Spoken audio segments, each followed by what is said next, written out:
Namaskar and good afternoon, ladies and gentlemen. Welcome to this 15th episode and the fifth one up north of the Diversey BW HOTELIER GM show series, session, season 2. It's a great session with a great topic and a brilliant set of general managers. I shall speak about them in a bit. This show is about responsible luxury, catalyzing hospitality revival through sustainable practices in India. That's an important topic. Let me first play up the video of our sponsors, our partners, Diversey.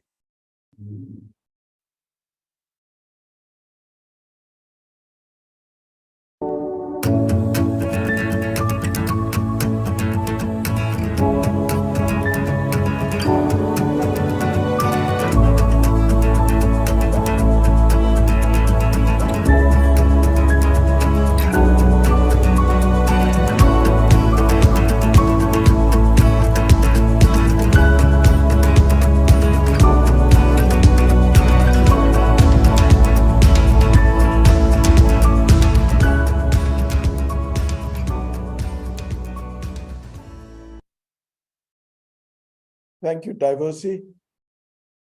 We're grateful to you for joining hands with BW HOTELIER as our presenting partner to bring to our industry this wonderful series. We do this series virtually because it helps us to reach all general managers across the country and not take them away from their busy schedules by being present physically at some venue. We do it virtually. On the table, right through the series, are important topics, both current and futuristic, and we discuss them on this live open forum. The format of the series is regional. We move from the north to the west to the south, east, then we get into the northeast and central, and then take rounds again. And it's every Thursday and every Friday from 4 to 5 p.m. Indian Standard Time. You could watch this series live or in recording at bwhotelier.com or our various social media platforms, YouTube, Instagram, LinkedIn, Twitter, Facebook. Be there, follow us, encourage us, give us a gentle pat, and we'll bring you more such gems. Without much ado, let me now roll on with the show. The show, as the general managers wait. Let me begin with my good friend from Gurgaon, a Vasant Vihar boy, Rahul Puri. Rahul Puri is the cluster general manager for the Western Gurgaon, New Delhi, the Western Sona Resort and Spa. Welcome to the show, Rahul. Good to be here. Thank you. Pleasure. Next in is my good friend again from Gurgaon, Norton Pereira. Norton Pereira is the regional general manager, IHG, and the general manager for the Crown Plaza today in Gurgaon. Welcome to the show, Norton. Thank you, Bhuvnesh. Good to be here. Such a pleasure. Next in is dear friend Rohit Arora. Rohit Arora is the area general manager, East India, is the area general manager for the Park Hotels. Welcome to the show, Rohit.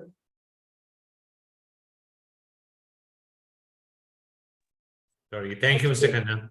Yeah, thank you. The next is Harpreet Vora. He's the area general manager East for Radisson Hotel Group, South Asia, and he's also the general manager for the Radisson Blue in Faridabad. Thank you, Bhuvnesh. Good to be here. Last but not the least, my good friend from Greater Noida who came in from Mumbai, Sharad Upadhyay. He's the general manager of the well-appointed Crown Plaza in Greater Noida. Thank you, Bhuvnesh. So, Sharad.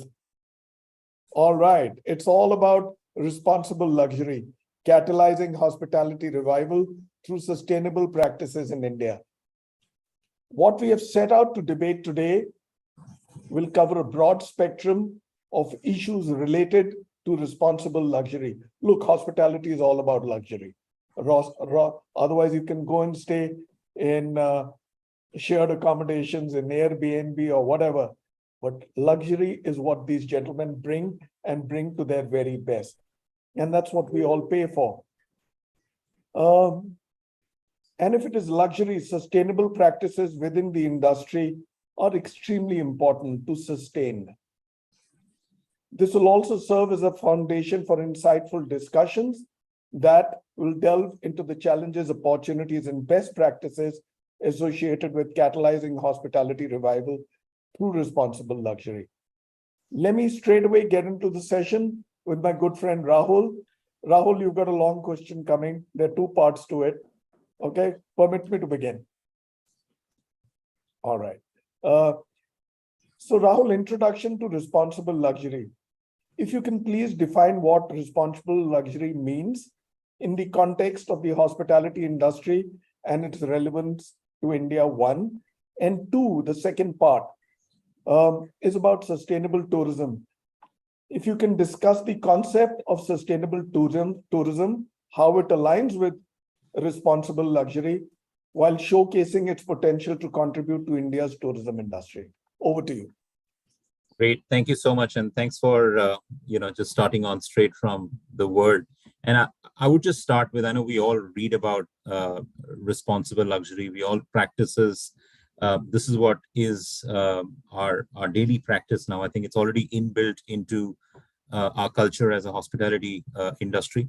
We at Marriott, at Westin Gurgaon, I'll just start with saying it's kind of becoming a buzzword in the hospitality now, whether it's the young, the guests who are coming in, or even as we speak to our corporate partners or social partners. I think responsible luxury is already getting built in to our what we do on a day-to-day side. And I'll be, as we go through our enhancements and as we go through our commitments, I think gone those days where some of the basics like, the whole room facilities and the recreational facilities and really what we offer in a hospitality from a typical hotels and restaurant is become kind of a baseline, but the edge is what we really do around responsible. I'm a numbers guy. I've actually collated some numbers before this this call, and I'm going to just speak through some of the specific numbers. One of the report which came out from Global Sustainable Tourism Council, they've actually predicted 6.7% annual growth in responsible luxury travel, and this is going to go upwards single digit from 23 to 28. Quite interesting as they combine these numbers from OTAs like Booking.coms and a couple of other ones. The Sustainable Travel Report says that 81% of global travelers confirms that responsible luxury is important to them, with 50% of them says climate change has influenced them to make more sustainable and responsible luxury decisions. And about 62% of say they would stay in an accommodation who are really looking at that as a practice. And obviously they all want to contribute to the responsible, the sustainable, but not just around the whole commitment to what we offer. So those are promising numbers, and I think it gets discussed pretty much. I'm going to go straight on to your next question as well, which is also to do with sustainable tourism. And I can tell you that I think this is our time as we just look through an Indian industry, the strong economic incentive, plus a bigger opportunity around trendsetter. I think we as a hoteliers, we as an industry can really come forward and put this on a global map if we really all come together and do it. And I think across the board, as you look through the chains and some of my friends and partners on this calls as well, we don't see any chain who's not doing it to start with. We don't see any hotel, any of our hotelier friends we speak about not doing it. I mean, as we go meet around, there are few basics which has to be done. And I think there are enough and more examples to be, to be seen in the hotels, whether it's water bottling plants, whether it's EV, whether it's, eco-friendly papers as a basic stationaries we use, whether it's around the whole food wastage, whether it's around how responsible we are from the 24-hour operation every hotel goes through. And I think both responsible luxury and the sustainable tourism goes hand in hand.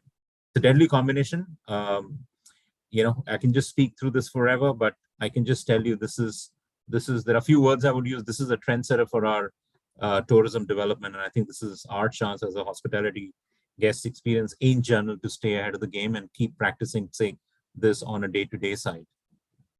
Well said, Rahul. It's like you very well said, going beyond sustainability as a buzzword. We can do this better without compromising on luxury. Luxury is all in the mind. And first of all, you've got to know what luxury is. And how do you step up and match what the guest expects and why he came in? That done, yes, taking care of basic wastage and controlling it or stop generating is part and parcel of the game. And you guys, nobody knows it better than you all. Thank you for this. Let me now get and roll with the next question, Norton. Are you there? All right. Yep. So Norton, coming from sustainability to environmental impact, if you can explore the ways in which luxury hotels can reduce their environmental footprint through energy conservation, water waste management, and eco-friendly practices. And if I was to bring in the second part of the question, local sourcing, highlight the benefits of sourcing products and services locally to support communities and reduce the carbon footprint associated with transportation. Okay, so Bhuvnesh, I'll again, like earlier, I'll split it into two parts. But what I will start with is the fact that IG has its own sustainability program. It's called Green Engage. It's meant to support our hotels, measure and manage their impact on the environment. So hotels can basically choose, it's got over 200 green solutions that are designated to help them. So the hotels have got a great backup system in place. And in addition, IG, they continue to implement a 2030 target, which they intend to deliver 46% absolute reduction in carbon dioxide emissions by then. So this is across both our managed and our franchise estate. Now, to come to your first part of the question, I think eco-friendly, split it across three parameters. The first one is going to be an energy conservation for sure. In that, a lot of us, practically everybody on this panel and across who's listening through, renewable energy resources. I think we're all doing solar panels, wind turbines, whatever we can do, geothermal. Besides energy efficient appliances, I think now as we grow and as we are coming back, we are going back to refurbishing or purchasing energy efficient equipment in our hotel, whether it's HVAC, whether it's lighting systems, smart technology.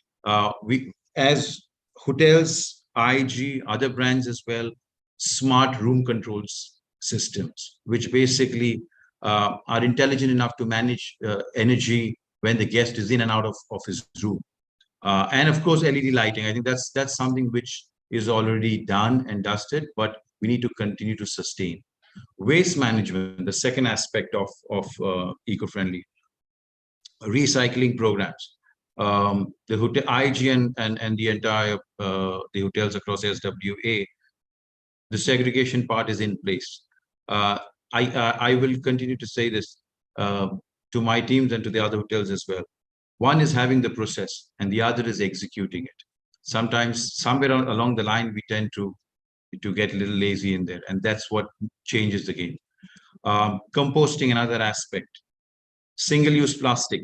I think that's something that's picking up across brands. Food waste reduction, like Rahul mentioned.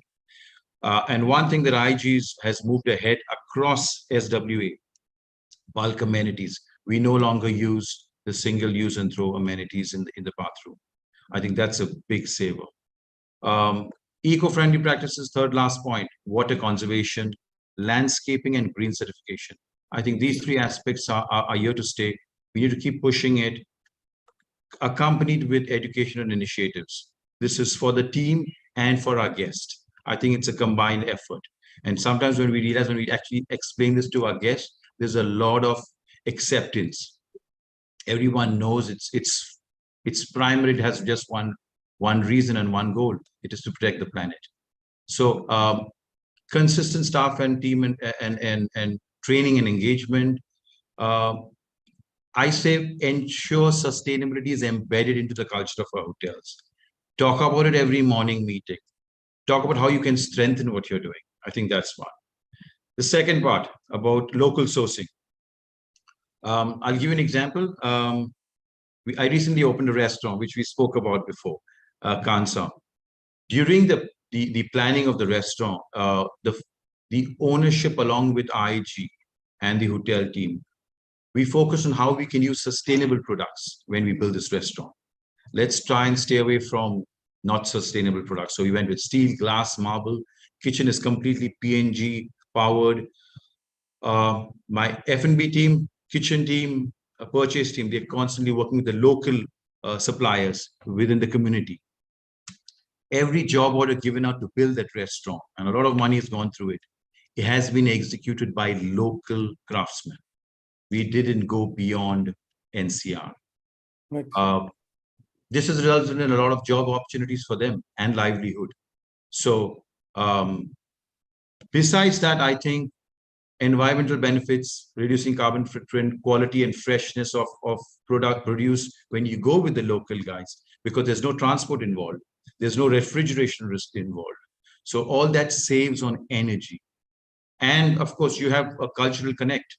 You're suddenly speaking to people, to the local community. And these become stories in our restaurants. The staff tell guests how they're buying it, where they're buying it from, how it's cultivated.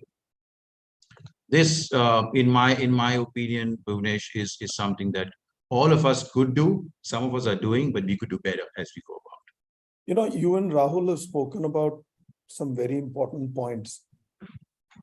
But it gets easier from us because now our guests, and especially the younger one, the current generation, they're very well aware, they're very alive, and they're very conscious, and they don't mind speaking their mind. Yep. So waste generation control is an extremely important, if you can measure what you're wasting on a day-on-day basis. See, we need to get better.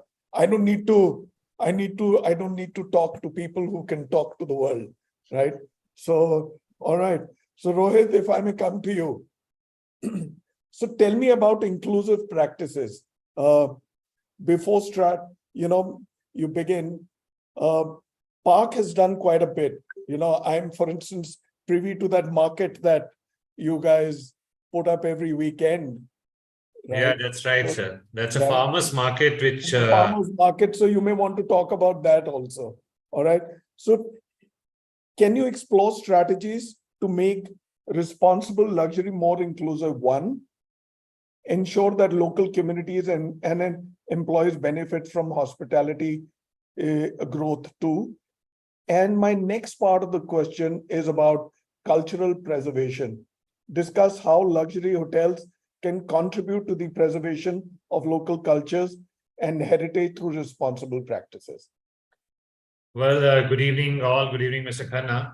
So we, at the Park Hotel, we follow broadly 4 strategies to answer your question. So one is like local employment and emphasis on training. The second is the cultural sensitivity and preservation. And the third one is fair wages and benefits. And the fourth is transparency and accountability. So, to how we responsibly delivering all this. So I'll explain one by one. So, we recognize the significance of empowering the local community through employment and skill development. Our commitment extends beyond simply hiring individuals. We implement training. We have our own institute of training, which is in Navi Mumbai, and we also have the training cells at each hotel. And we implement training and skill development program aimed at enhancing the employability of local residents. What do I mean to this? That we give them training to an extent that they're hired, they get skilled and get a better position in the luxury hospitality sector. Secondly, the culture sensitivity and preservation. So at a hotel, cultural sensitivity and preservation of local tradition are just not ideals. They are fundamental practices. We place a strong emphasis on training our staff to interact respectfully with guests and community members, ensuring that every interaction is a positive and enriching experience. Additionally, we embrace the practice of diversity and inclusion. This is, we believe that our diversity is our strength and we celebrate richness it brings to our establishments. So this diversity and inclusion, which is a buzzword, people are talking about it, but yes, we are able to implement it also. Third, in terms of fair wages and benefits, so we at the Park Hotels are unwavering in our commitment to fair wages and benefits for all our employees. Our compensation packages meet or exceed industry standards to ensure that our team members are not only valued, but also can enjoy a decent quality of life. So work-life balance in terms of compensation, in terms of the daily work pressures which we all go through. Moreover, we provide ample opportunities for career growth and advancement within the organization. And we believe in nurturing talent from within and providing our employees with a clear pathway to climb the career ladder, thereby fostering a sense of loyalty and dedication. So to most of you, I mean, maybe knowing it or not, but I am the live example for that. So started my career with the Park Hotels and still at the Park Hotels after 35 years. So I'm really proud of it. Yeah, and that's what the Japanese do, by the way. Anyways, and the last one is the transparency and accountability. Yeah. So transparency is a value in our business operation. We believe that trust is the foundation of any successful relationship. And we maintain transparency in various aspects of our operation. This includes financial practices where we adhere to strict standards of accountability, ensuring that our resources are allocated efficiently and responsibly. And the last, the company's ethos believe in 3 Gs, which is growth, governance, and green.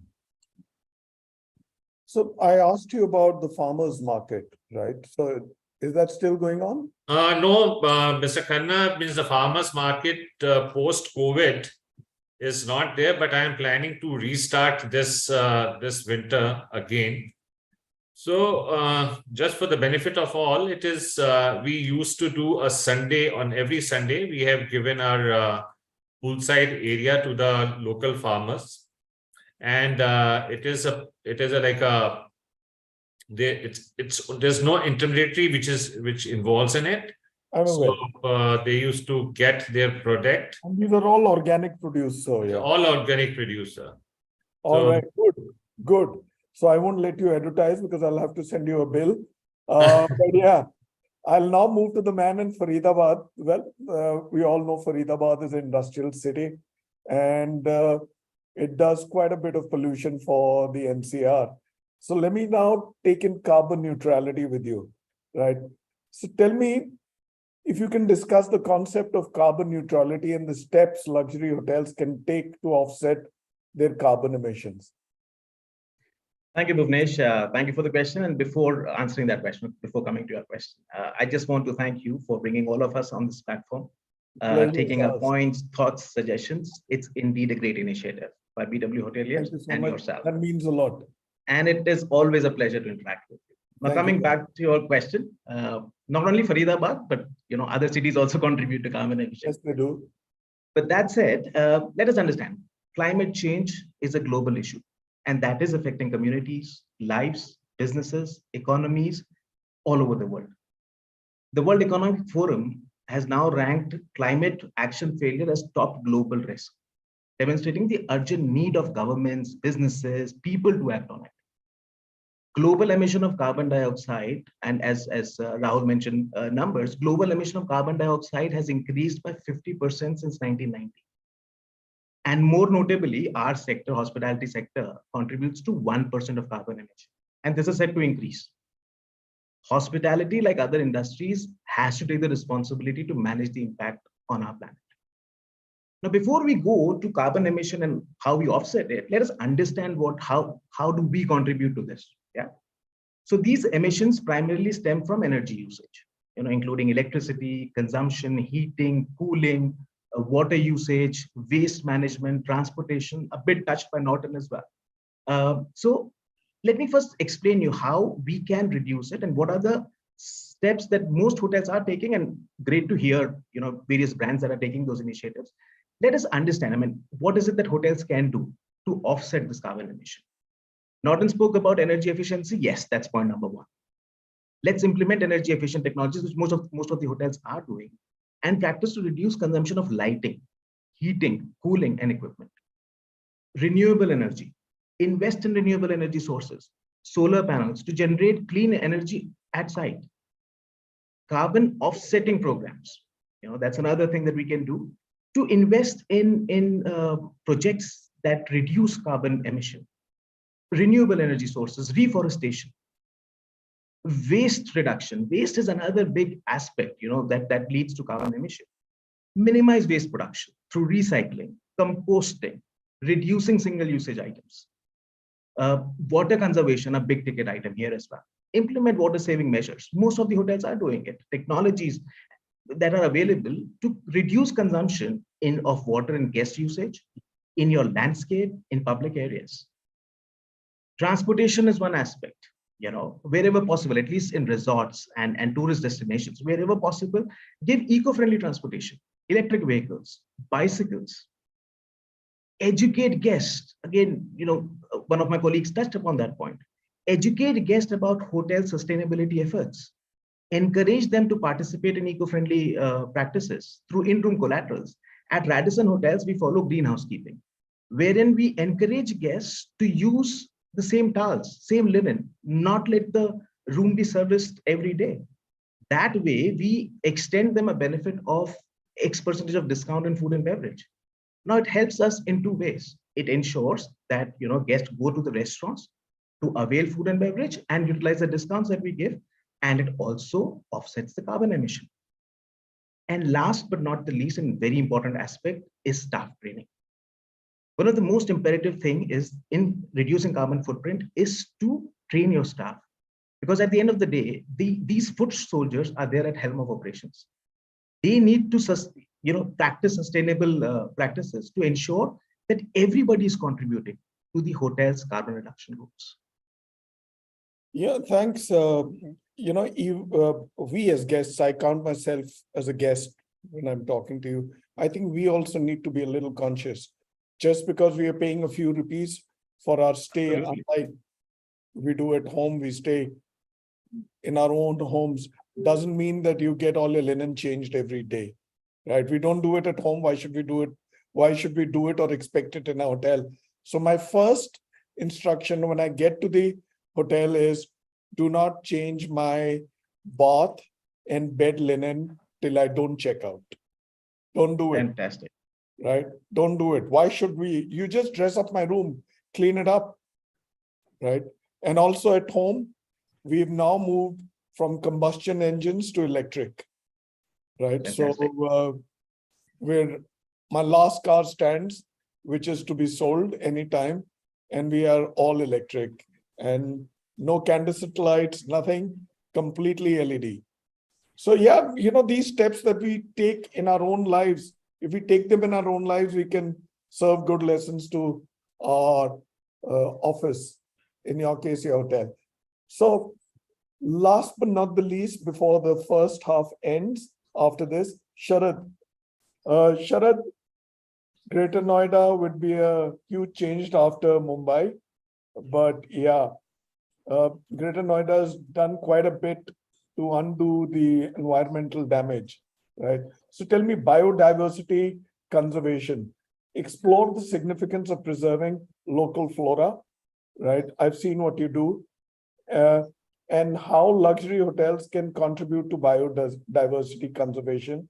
And that's the first part. The second part is, of course, everybody's spoken about it. Norton spoke, Rahul did, plastic-free initiatives. highlight efforts to reduce plastic waste through single-use plastic bans, recycling, and the use of biodegradable alternatives. By the way, I just came from outside. We guys don't allow plastic bags. They still do. Yeah. Thank you, Bhuvnesh, for the question. And considering that we're talking to the hoteliers, I will be assuming that I'm trying to pass on a little bit of 2 cents that I know to the fellow hoteliers who are probably watching this or will watch it later on. I think on the face of it, Bhuvnesh, I think luxury and sustainability, it sounds like an oxymoron. And people don't believe that sustainability and luxury can go hand in hand. And like Norton said, I think invariably all the brands, big or small, are already doing it. I have a slightly different, in terms of thought process. It's less to do with just the climate change. The climate change is a result of a group of scientists who about 40, 50 years ago used to talk about the ice age coming back, are the same people who are talking about, our oceans probably depleting in a couple of thousand years from now. So regarding, leaving that besides, why should the luxury or the large hotels be concerned, Bhuvanesh? Let me give you a little bit of a data, and I'll be probably repeating what my colleagues have already told this, right?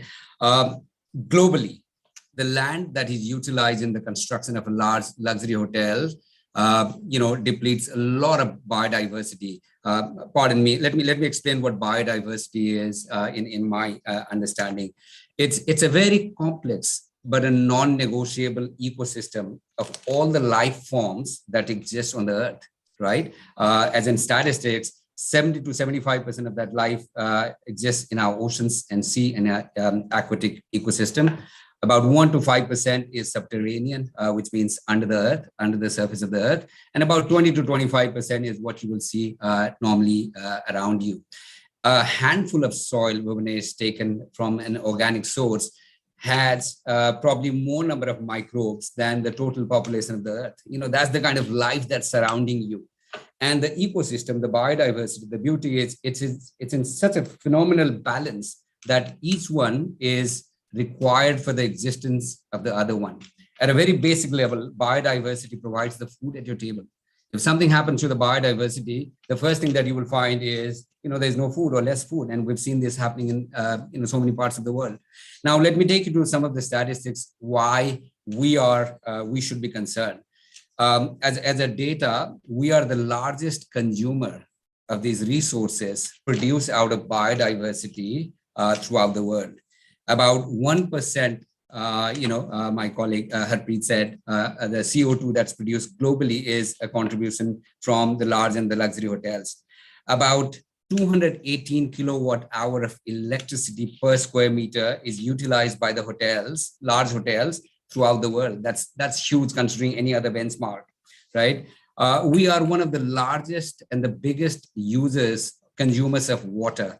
On an average, about 150 to 250 liters of water per day is utilized in our guest rooms. That's massive. That's the fresh water. Luxury and the large hotels utilize about 5 million tons of plastic throughout the world. That's massive. And the curse that is there with the plastic, you need it, but you don't know how to get rid of it, right? 30%, again, another very, very big data is 30% of the food that is prepared in the luxury hotels goes all the way to the dustbin. 30% food is never consumed by humans. It goes into the dustbin, right? And imagine the kind of stress that creates on the ecosystem that we're talking about, the biodiversity, right? And at the first instance, I think, like all my colleagues said, the first thing is to educate not only our colleagues, but our guests as well, right? These days, like you said, Bhuvnesh, you are a very avid traveler. You are conscious about your contribution in a negative way to the ecosystem or to the environment. You're conscious. First, tell them, how they can be part of it. We can still find a balance between luxury and sustainability, but we need to tell them what roles they play, right? And then the second thing is identify how you can sponsor and support any hotspot that deals with biodiversity. I'll give you very quickly, since I have a limitation of time, I'll give you a couple of things that we do at the hotel. So in my hotel, there are about 50,000 plants and trees within the premises of the hotel. a lot of these plants and the trees that we have are very, very indigenous to Greater Noida. It's very important to have the indigenous plants because they are connected to the ecosystem of that locality. If you damage that, you damage a lot of on the flora fauna part, right? In the same form, we've tied up with an NGO called Safe Greens, which help us to plant and protect the trees in and around Greater Noida. We pay them. Again, these trees are chosen. We have chosen neem, jamun, and people. They are very, very intrinsic to Greater Noida, and they preserve the local tradition as well as the ecosystem and the biodiversity. And then they take care of this for about 2 years. We pay them something in our financial terms, but it's more about finding a partnership who can help us and utilizing our sponsorship. We've started utilizing the eco-friendly paints in our hotel. There's a company called Prakritik Paints. The beauty about these paints is there are no major trade-offs. They are equally good like any other commercial paint. The good thing is that they do not have any heavy metals and the arsenic. So when, that whatever is painted has a life, once it travels back to soil, it does less harm to the microbes there or to the plants, flora and fauna. We have, like a couple of our colleagues said, we've started making our own compost. Keep an eye on time. Yes. One more minute. I'm getting over this. Like somebody came and told us that the banana peels, you'll find it very useful yourself, Bhuvnesh, is very rich in potassium, right? And the potassium is one element that is required in the blooming of the flowers. So instead of throwing that in the dustbin, we've started making compost out of the banana pits. And we use that in our irrigation system, giving us a very, very beautiful landscape. So the plastics, come to the plastics. Yes. So plastic is, I will not repeat. I think, my friends have already talked about this. The single-use ban is, I think, the single most disaster that has happened to the world. And we are the part from the straws to the containers. We are there. And the same thing, we have partnered with a company, Bhuvnesh, that makes fiber, the clothing out of the plastic bottles. The first set of t-shirt and shirts have already arrived in the hotel. So anything that you find plastic in the hotel can be recycled. We've got it into that as well. So you shouldn't have the plastics to give them for recycling.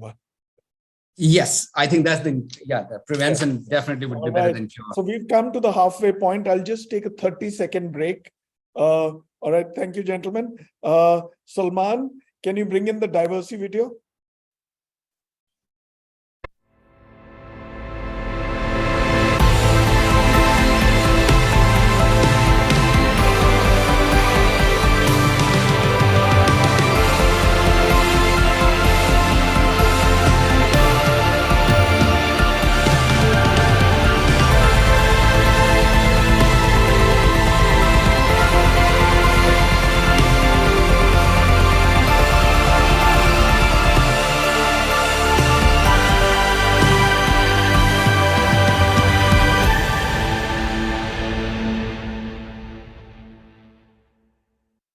Thank you, Diversey. I'll just take another 5-7 seconds. Can you bring in the Indian Hospitality Summit and Awards nomination notice? All right. The BW Hotelier IHA 2023 is just about 45 days away on the 20th and 21st of October, Friday and Saturday at the Pullman in New Delhi AeroCity. Be there, lock your time. But more importantly, file your nominations. The deadline is 4th of September. Let me tell you, 4th of September, there are 13 categories. I hope you've all nominated yourself. Be there, file your nominations. Very easy to nominate yourself. Go online. It'll take a maximum of 15, 20, 25 minutes at the outside, right? There's qualitative aspects, there are quantitative, and for certain levels, there will be video interviews. And this is the most honest and most open hospitality awards. Be there, win them, and get there. The award jury is headed by Mr. KB Kachru. The North is headed by Suresh Kumar. The South by Veer Vijay Singh. West Farad Jamal. And East by Sandeep Mukherjee. Thank you. Let's get back to the show. All right, Rahul, time to come back to you. Apologies, I had to take this break. There's some commercial obligations. Rahul, a very important part of what we're debating today is wellness and health, right? If you can discuss how responsible luxury intersects with wellness, offering guests holistic experiences that promote personal and environmental well-being, one. And the second part is educational campaigns. Address the importance of educating guests and staff about responsible luxury practices to create a culture of sustainability and diversity. Thank you, Ramesh. I can just say both. I'm just going to go to the first part of the question, which is around really talking about responsible luxury. How does it intersect with wellness? We as a Westin hotel is a wellness brand, and I think it's a perfect question for me. We live by this literally every day, and I won't say not my partners. So I was talking about Westin Gurgaon in my first question. I'm going to just switch over to Westin Sona Resort and Spa, which is about. Which is why the question to you. Thank you. Which is about 40 minutes from where I am right now. And I would just give you one latest example, what the team started doing there from a wellness standpoint. I was there just about a week back, and I was walking into our spa along with my spa manager. And she was demonstrating a few things around how the scrub during the treatment or few other things have actually now turned more around homemade scrubs. And there is a full menu designed at that spa, which is a heavenly spa at the Westin Resort, where most of the treatment, and you could see that from a guest standpoint as well, they're actually opting that over a lot of other treatments they've taken in past. I'll give you a few examples. I know Sharad was talking about banana. There are these scrubs which are made with a couple of fruits together, and it comes in more around how they're using fruit-based scrubs, plant-based scrubs, and a couple of other things, which is not just good for sustainability into the whole wellness piece, but it's also good for the skin, which I've been told by the spa manager. I've not taken one, but I will be soon. But this was just one of the highlights over last 2 weeks as we live by the examples which came up. And I think it made our day in terms of what our teams are actually encouraged to do.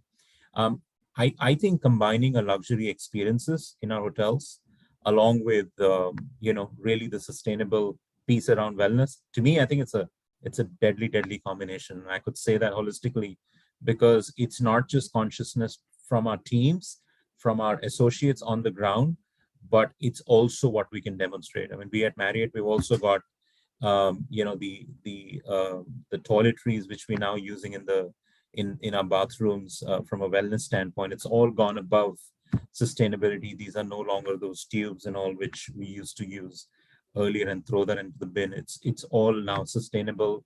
Everything is recycled, and it's all adding up to wellness. Even there are downtimes in our spa where the jacuzzis and these water connections have been put on hold.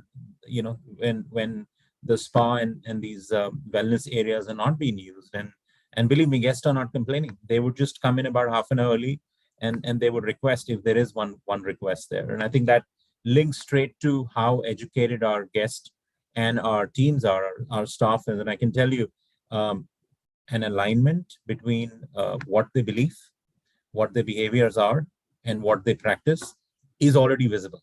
And they're not doing it because they're supposed to, whether it's our associates or our guests. I think they're living by it. I mean, you yourself took some examples from your own home in terms of how much plastic you're bringing home.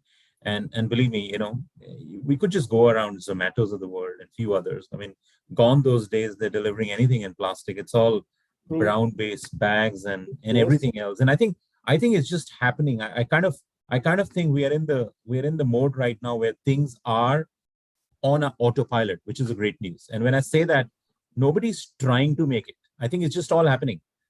As you take a smallest decision in your hotel, it is but natural around sustainability. And I could just say that. I mean, and from an education standpoint, any new team member who comes on board, they have to go through in our hotels a program called Discovery. In that Discovery, obviously we talk about service cultures and everything else, but there is an important piece around sustainable, and it's all about how they behave in their locker areas, how they behave around the uniforms, how they behave around waste and how they practice that on a day-to-day side. And I tell you, it's all magic at this stage. So a great combination of how our team members and guests are naturally behaving around sustainability. And we don't need to educate them. I'll be very honest. It's all there. You know, Rahul well said. You know, we've got to go back 30 years to where we began as kids, right? We used to have that local Raddiwala, right? We used to give off our empty bottles to get refills, right? We have to be miserly. If I was to say that in Hindi, we have to be a bit conjuice, right? Our heart should bleed whenever we use these items which we'll throw away. I mean, Amazon has gone completely into, you know, those thick recycled paper bags, right? Unfortunately, I was seeing Marks and Spencer hasn't as yet. But I'm sure they will. You know, you were talking about scrubs. We used to have sponge guard scrubs. What is it called in Hindi? Tori? Something like that, the dry tori. The dry tori. So they were always there. We Yes. used to have those scrubs made out of recyclable clay, which used to call jamas, right? And you guys would do well, actually, if I would, it doesn't cost too much. For somebody who's paying 10, 15,000 bucks a night, you might as well give them a hamper, you know, and tell them, use this here, use this at home, right? So move on from your plastics and other fancy scrubs and get on to this. You know, that entire pack will hardly cost you about 100, 150 rupees. But anybody who's staying a night or two or during the stay, give them that and tell them this is Marriott's way or IHG's way or Park's way or Radisson or, you know, any other chain's way of telling them that, listen, this is one way of moving on, right? So good. So I knew Sona, Western Sona has a lot of hidden gems. So nice to hear them from you. So let me come to you, Norton. Right? Norton, talk about collaborations and partnerships. We can't do everything all alone. Explore how luxury hotels can collaborate with NGOs, with government bodies, and local businesses to amplify their sustainability efforts. 1, 2, let's also look, certifications and standards are important. There's no getting away from them. We need them. Discuss the relevance of eco-friendly certifications and industry standards which help promoting responsible luxury. Absolutely, Bhuvnesh. So without question, you know, collaborating with NGOs and government bodies and local businesses, they can only enhance our initiative, which is the sustainability one. Out of NGOs, very clearly, that they are the ones who have the expertise and the guidance that we need, because they specialize in environmental and social issues. Hotels per se can actually gain access to their expert advice on sustainability practices and innovative solutions. Data research, being an NGO, they have access to a lot of data. They do a lot of research. We can use that data and research to make informed decisions, more realistic goals. Awareness and education, NGOs actually come forward and offer to create educational campaigns for both, you know, the staff and the guests. We can actually use that part. Government bodies. Now that's a tricky one, and yeah, and it's important. While a lot of us might refrain or you know, have reservations, but look at it the flip side. These are the guys who set the regulations and the standards. Collaborating with them will help you stay compliant. Now, there's the good side to it as well. I know I send my chief engineer every time there's a session organized by the BE. We send him off to attend, and he comes back saying it's a good thing I attended because I had the option to voice my opinion. I voiced about what the hotels wanted to do and what they felt, and that could possibly influence the regulatory body in a manner which supports us. So at times, it's important to go attend these instead of staying away from them. Some of these bodies actually offer incentives. If you do so and so, initiative, they'll actually offer you something in return. Local businesses, I think supply chain partnership, there's nothing bigger than that. COVID brought us to a grinding halt. If any of us had local partnerships, or we did, or we utilized them, we would have sustained in a better manner. A lot of us relied on the main suppliers and partners, which had us, hand to mouth at the end of the COVID. And of course, community engagement. It's put all this together, you'll have amplified impact, knowledge exchange, credibility, trust, innovation. So my take, absolutely, there's a huge benefit from NGOs, local bodies, and the government organizations. Certification and standards, the second part of the question. I think the number one reason to me as a hotelier for engaging and obtaining the certificates and standard, it's a need for an external and unbiased lens to assess our hotels of the quality and condition. We are great at assessing our own products, but when you engage somebody who's got no bias towards you, that's when you'll get a true picture. Responsible luxury goes beyond our walls. It's not within us. So no better way to assure ourselves. What comes out of that? Clearly, third-party validation is better than we validating our own selves. It builds guest confidence.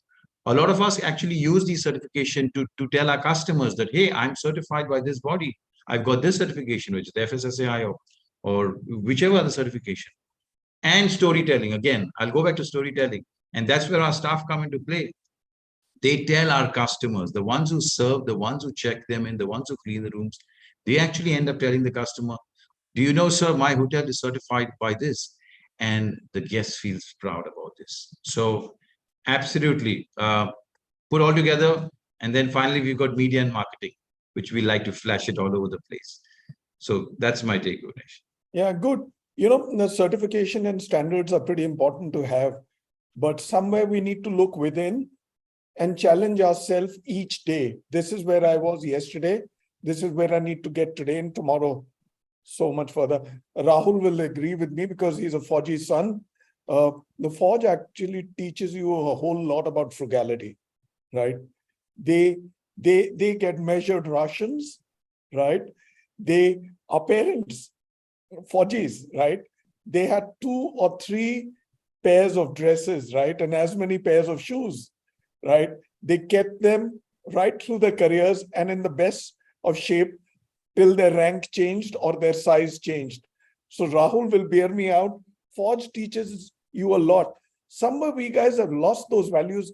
India had them more than anybody else.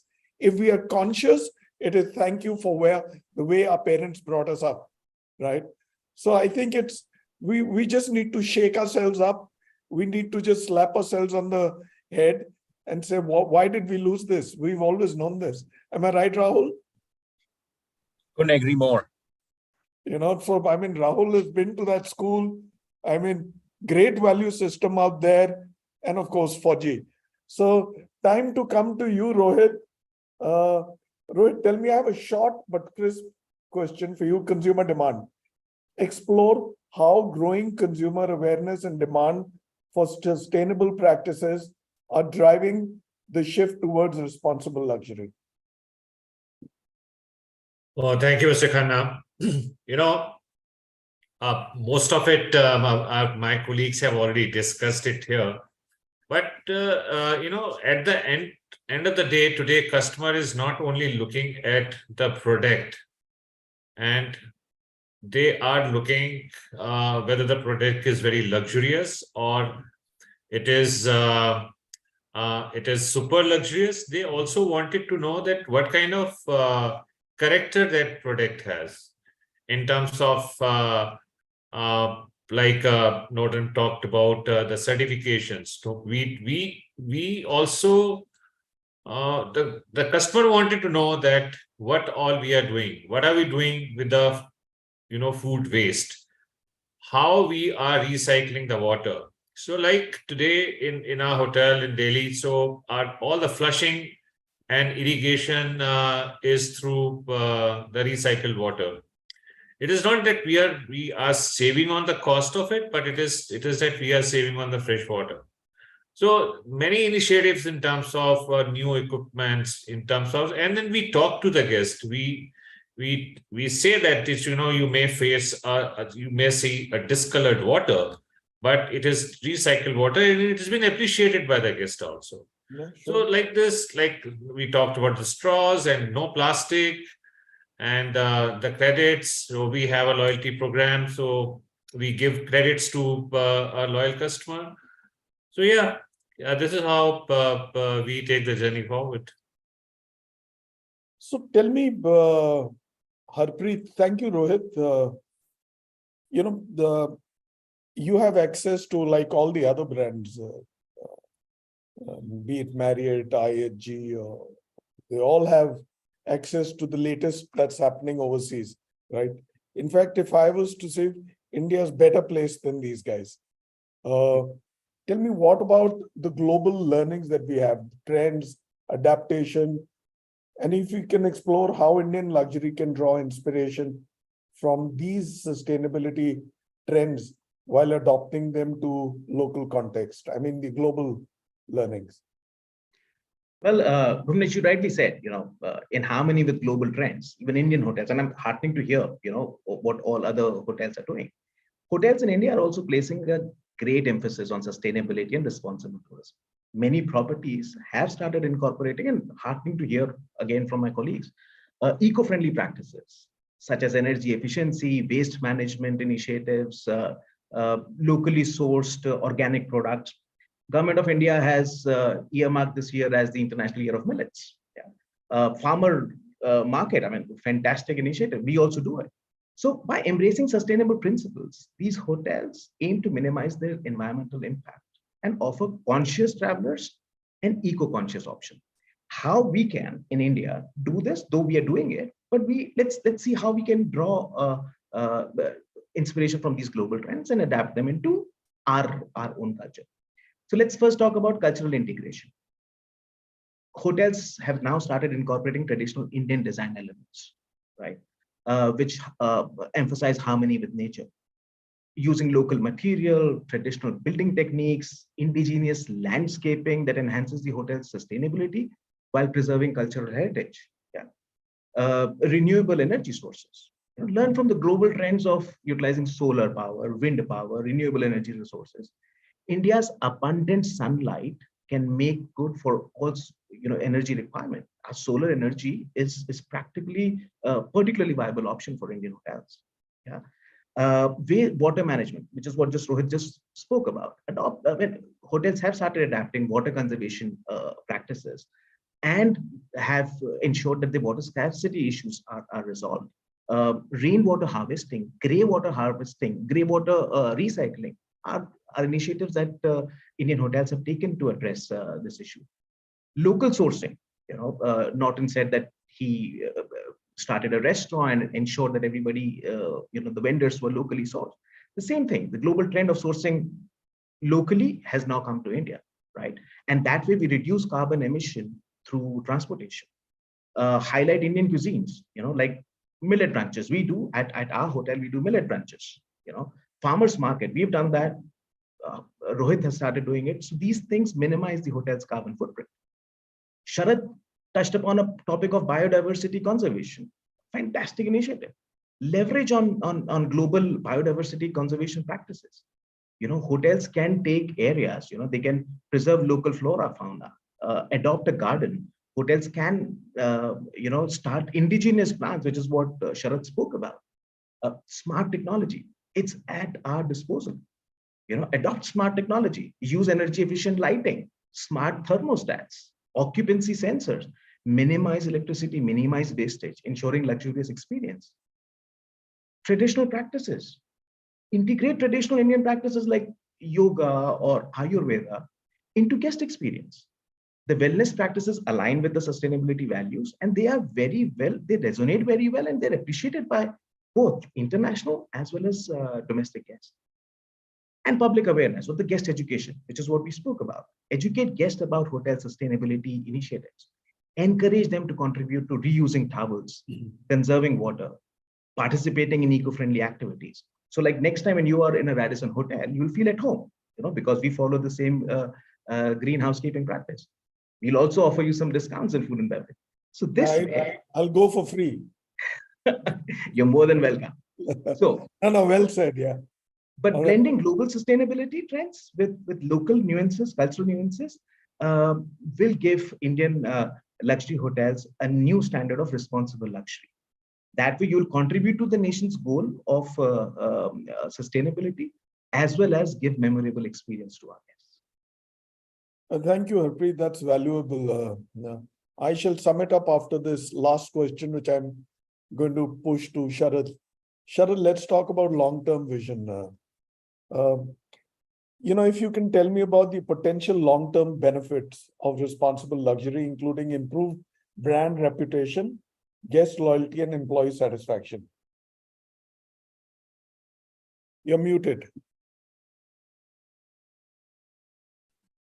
Thank you, Bhuvnesh. I know we are pressed for time, so No, I'll that's try to fine. sum Go it up. ahead. We've I actually think covered up. the good part about being the last one to answer your questions is a lot of these answers are already probably answered by my preceding colleagues. A lot of insights, a lot of learning from all of them, from Rahul, Bhuvnesh, Rohit, Harpreet, and obviously Norton, who's my colleague here. The long-term vision is a company-wide vision that IHG has, and we at IHG, we call it IHG Journey to Tomorrow, Bhuvnesh.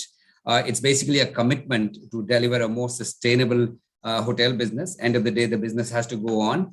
But how do you find the right balance between service, business, and the sustainability, so that at the end of the day, it becomes something good for our people, for our communities, and our own, the blue planet. And this is also aligned with the United Nations development plans, development goals for 2030. Very broadly speaking, these things are categorized into a couple of pillars. One is obviously minimize or lower our dependency on energy, reduce. So the hotels across the world, more than 6,000 hotels, have a targeted energy reduction goals. It's already, while the goal is until 2030, that's where we would like to arrive. It's already work in progress. So my goal, for example, this year is to find a reduction of about 4% compared to 2019, same period. And again, a lot of things, what Harpreet said, goes into finding ways of minimizing the uses, and there's plenty of opportunity there. The second thing is the waste management. I think the hotels invariably contribute to a lot of waste, and need not be only organic, inorganic, and the plastic waste. How do you find multiple ways of minimizing that waste? The third one is very big, is the water, dependency on water. How do you minimize the water? On an average, I think about 15 liters per minute of water is utilized from the rain showers if you go to one of the five-star hotels. Now at IHG, we're trying to bring that to about 9 liters per minute. So these are smaller initiative, baby steps that we're taking. Collectively, it's going to take a couple of years, but I think we're getting there. I think one thing which I really want to talk about is the diversity and the inclusion, Bhuvnesh, which becomes a very, very big part when you would like to move towards our 2030 goals. Until and unless everyone in our society is utilized, collaborated, and involved, I don't think we'll be able to achieve there. It has to be a collaboration from across the parts of the society. So at our hotel, we have people from all different caste, creed, and color. We partnered with Noida Deaf Society, NDS, where we have hired about 20 people from different disability backgrounds, basically deaf and mute. We've also hired people from transgender communities to bring their perspective into our world. Excellent. Right. So unless the community as a whole is united, and then the communication and the education is delved upon, I think we will not be able to achieve. And to answer your second question, I think Norton has already answered that. How do you drive loyalty and the guest satisfaction? I think, loyalty and the satisfaction is the difference between what you expect and what you experience from a hotel is the difference. If the result is positive, obviously you're satisfied, you would like to go back to that hotel, right? And a lot of, like you yourself started by the conversation saying that a lot of our guests are probably more aware of what they expect from a hotel. So if they expect that, and if they come and experience this, there is where the satisfaction and the loyalty kicks in. Right. And we do that through effective media, communicating with our guests, communicating with our own colleagues, and also getting a third-party endorsement. Like, for example, at ISG, we're working with Green Keys, right? It's a global benchmark standard where you come and get endorsed, accredited by a third party. So to sum it up, I think involve everyone, do whatever you can in your own space. Everything counts. Thank you, gentlemen. I've had a wonderful session. I think you as general managers are better prepared to handle situations than people outside are. You know the burn, and you know how to slow down the burn, right? For me, for instance, at home, I've stopped keeping filled glasses for guests, right? So we keep the bottle, right, or the jug, and let the guest pour as much as they want. For instance, we don't fill the glass till here, we fill it till here, right? If you want more, fill in more. So these small baby steps, on how much do you cook? We don't let anything go into the refrigerator. Whatever is cooked has to be consumed. And we prefer live cooking. So live cooking, say the biggest wastage is from food and beverage, be it water. I mean, people will not let their drink finish, right? They won't leave it, they'll finish it all. So we need to get a little conscious. And yes, as general managers, you people walk around, talk to all your guests. So, and half the battle is won if you have that approach. Thank you all. I'm going to close the show, but I'll take a short break. I'll thank Diversey, promote my IHA, and then that's another 30 seconds. Salman.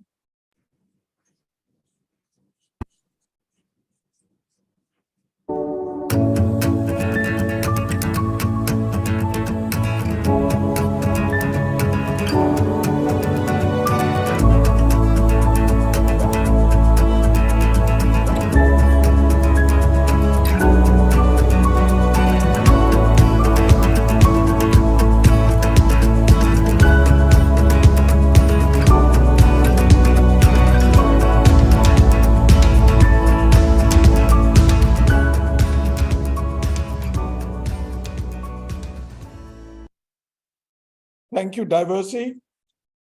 And now the IHA is just around the bend. Be prepared for it. File in your nominations if you want to win the coveted trophy. That's on the 21st of October, Saturday, at the Pullman. For that, you need to nominate yourself. You're a general manager, you're a front office manager, a rooms manager, or the chef. There are 13 levels. Nominate yourself. It's all online. It's extremely easy. Go ahead and do that. What are you waiting for? The nominations close on Monday, 4th of September. All right. Thank you. All right. And before that, let me also thank the BW team, Tanvi, Shweta, Deep Majumdar, Salman, Prashant, Kartike, Ajit, Saurabh, Amit, Nilesh. So all the words that you put in, all the words that you utter, they all get into tweets and get into the social media and the broadcast. There are a whole lot of our colleagues who are involved in them. It's always nice to thank them. Thank you all. And now, let me thank you, Rahul. Thank you for your time, for being there. You've been very gracious. So have you been, Norton, Rohit, Sharad, Harpreet. It's valuable to be able to share screen time with you, your luminaries in your own business, in your own light. Thank you for your time. Thank you. Thank you, sir.